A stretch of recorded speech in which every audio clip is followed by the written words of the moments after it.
ఇప్పుడు తాజాగా కూడా ఒక 1 అవర్ నుంచి ఇంకో వార్త కూడా వస్తుంది. ఇప్పుడు ఈ వల్లభనేని వంశీ గారు EB-5 విధానంలో గ్రీన్ కార్డ్ కోసం అక్కడ శాశ్వత నివాసం కోసం అప్లై చేశారు. సరే చేశారో లేదో తెలియదు, బట్ వార్తలు స్టార్ట్ అయిపోయినాయి. ఇట్లా ఎవరికి వాళ్ళు ఏదో వేరే ప్రయత్నాల్లో ఉన్నారన్న వార్తలు ఒకటి, అక్కడ స్టేట్మెంట్స్లో సైలెన్స్ ఉంది. ఎట్లా చూస్తారు ఇదంతా? అంటే ఓటమి ముందు వచ్చే ఒక ప్రశాంతత తుఫాన్ లాగా చూస్తారా, లేకపోతే నిజంగానే నిర్వేదంతో కూడుకున్న పరిస్థితా? విజయ్ చంద్రిక్ గారు, తమరికి అదేవిధంగా ప్యానెల్లో ఉన్నటువంటి సీనియర్ అనలిస్ట్ డాక్టర్ పుల్లారావు గారికి, జనసేన పార్టీ సీనియర్ నాయకులు గాది వెంకటేశ్వరరావు గారికి, ఏబిఎన్ వీక్షకులందరికీ కూడా నమస్కారాలండి.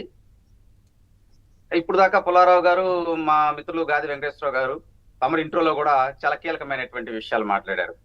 వైకాపా పార్టీ వారు ఎన్నికల్లో ఏంటంటే నైరాశ్యంలోకి వెళ్ళారు, అదేవిధంగా స్తబ్దతగా ఉండారంటున్నారు. అది కాదండి, శ్మశాన నిశ్శబ్దంలోకి వెళ్ళారండి.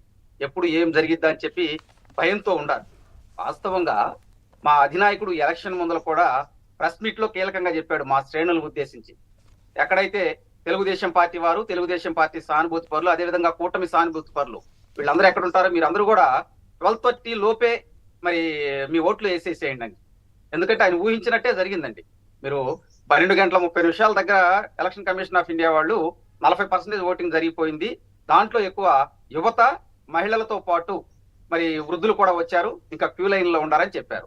అప్పుడు వైకాపా వాళ్ళ గుండెల్లో రైలు పరిగెత్తినాయి. వాళ్ళ ఫస్ట్ నుంచి కూడా వాళ్ళ విధానం ఏంటంటే పోలింగ్ తక్కువ జరపాలి, 65% లోపే పోలింగ్ అవ్వాలి అని వాళ్ళు ఒక పిన్ పాయింట్ గా క్రియాశీలకమైనటువంటి ప్రాంతాలను ఎంచుకున్నారు. తెలుగుదేశం పార్టీకి దాదాపు ఒక 110 కాన్స్టిట్యున్సీల్లో మంచి గ్రిప్ ఉంది. అక్కడ ఏదో ఒక విధంగా చెల్లా చెదురు చేయాలని మేము కూడా ఒక 10 కాన్స్టిట్యున్సీలు ఐడెంటిఫై చేసి ఇక్కడ హింసాత్మక ఘటనలు జరుగుతాయి అని చెప్పి డీజీపీ గారికి ఇచ్చాం, ఎలక్షన్ కమిషన్ వారికి కూడా ఇచ్చాం. కానీ వాళ్ళు చర్యలు తీసుకోవడంలో తూతు మంత్రంగా చేయటం వల్లే ఇన్ని దాడులు, దౌర్జన్యాలు జరిగినాయి. విజయ్ చంద్రిక్ గారు, మీరు ప్రధానంగా గమనించాల్సినటువంటి అంశం ఏంటంటే లోకల్ బాడీ ఎలక్షన్స్ ని ఇప్పుడు ఉన్న ఎలక్షన్స్ తో కంపేర్ చేసుకోవాలి.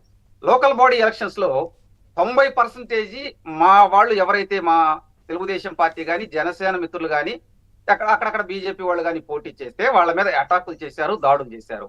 మీరు ప్రత్యేకంగా తాడిపత్రి, తిరుపతి, అదేవిధంగా అనంతపురం, కడప, కర్నూలు, వీటితో పాటు పల్నాడు ప్రాంతాల్లో ఆ లోకల్ బాడీ ఎలక్షన్స్ లో హింసాత్మక ఘటనలు అనుకున్న దానికంటే పెట్టేగిపోయినాయి. మీరు కావాలంటే చూడండి, మా మైనార్టీ కుటుంబాలు లోకల్ బాడీ ఎలక్షన్స్ లో 100 కుటుంబాలని పల్నాడు నుంచి వెలివేశారు. చంద్రబాబు నాయుడు గారు కూడా ఆ కుటుంబాలని ఆ గ్రామాలకు పంపించడానికి ఆయన అసలు ఒక క్యాంపే పెట్టారండి. మీరు తెలిసే ఉండిద్ది. అప్పుడు ఆయన పల్నాడు వెళ్ళనీయకుండా ఆయన గేటుకి తాళ్లు కట్టేసి జోగి రమేష్ వచ్చి నానా యాగి చేశారు. సో ఇటువంటి వాటితో పాటు మీరు గమనించాల్సినటువంటి అంశం ఇంకోటి కూడా ఉంది. ఇది ఒక పక్క ఈ తంతు జరిగింది. దీంతో కంపేర్ చేసుకున్నప్పుడు ఏంటంటే యథేచ్ఛగా మనం ఎలక్షన్ జరపొచ్చు అని చెప్పి పాత డీజీపీ, పాత సిఎస్ అడ్డం పెట్టుకొని పాత అధికారుల్ని అక్కడ నియమించుకోవటం, అప్పటికే మరి వాళ్ళు ఒక ప్రీ ప్లాన్డ్ గా వెళ్ళటం వల్ల చాలా పెద్ద ఘోరం జరిగిపోయింది. అది తప్పించుకున్నామనే మాట వాస్తవం. ఎందుకంటే ఎలక్షన్ కమిషన్ లో కూడా కొంతమంది, పురంధేశ్వరి గారు ఎప్పుడైతే ఎలక్షన్ కమిషన్ కి ఒక లెటర్ పెట్టి ఈ పలానా చోట ఈ విధంగా ఉండేది అని అంటాం. అదేవిధంగా మా అధినేత కూడా కొన్ని కాన్స్టిట్యున్సీల్లో ఈ విధంగా జరగొచ్చు అని చెప్పి ఆయన వ్యూహాత్మకంగా ఎలక్షన్ కమిషన్ దృష్టికి తీసుకెళ్లడం కూడా జరిగింది. ఈ అన్ని అంశాలు చేసినప్పటికీ కూడా కొంతమంది అధికారులు మరి అదే పాత పద్ధతిలో పాడిందే పాట పాసిపల్ల దాసుడు అంటూ మనం కొన్ని పేర్లు కూడా చెప్పుకున్నాం. గతంలో ఈ అధికారుల మీద డిబేట్లు కూడా పెట్టుకున్నాం అండి. ఐఏఎస్, ఐపీఎస్ ఆఫీసర్లు ఐఏఎస్ అంటున్నారని చెప్పి. సో అదే ఎగ్జాక్ట్లీ ఈ ఎలక్షన్స్ లో జరిగిందండి.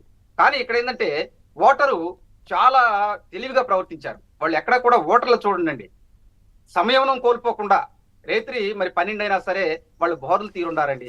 నేను ఒక ఉదాహరణ చెబుతా. వాస్తవంగా నరసరావుపేట, పల్నాడు ప్రాంతాల్లో అనుకున్న దానికంటే 12:30కి పోలింగ్ ఎక్కువ జరిగింది. అరే ఇంకేముందని చెప్పి మరి అక్కడ పిన్నెలి సోదరులు మా వాళ్ళ మీద దాడులు చేయటం, కత్తులు గడ్డగొడ్డలతో అటాక్ చేయటం, అది కాక ఒక రోజు ముందలే భయానక వాతావరణం సృష్టించడానికి మా యొక్క నాయకుడిని చంపేసి హత్య చేసి రైలు పట్టాల మీద పడేశారు.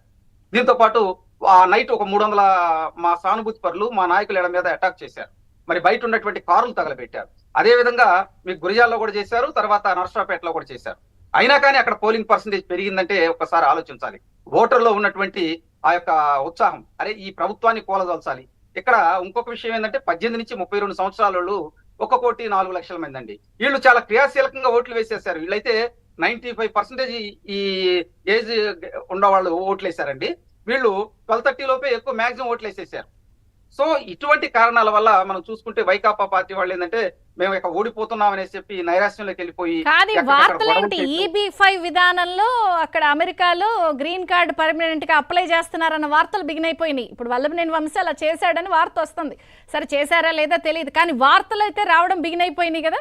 EB5 పర్మనెంట్ గా గ్రీన్ కార్డ్ అప్లికేషన్ చేసేసారని స్టార్ట్ అయింది వార్త. ఇక్కడ ఒకటండి, E5 చేసినా ఇంకోటి చేసినా గానీ ఎవరైతే తెలుగుదేశం పార్టీ మీద నోరు పారేసుకున్నారో, ఎవరైతే మా నాయకుడు కుటుంబం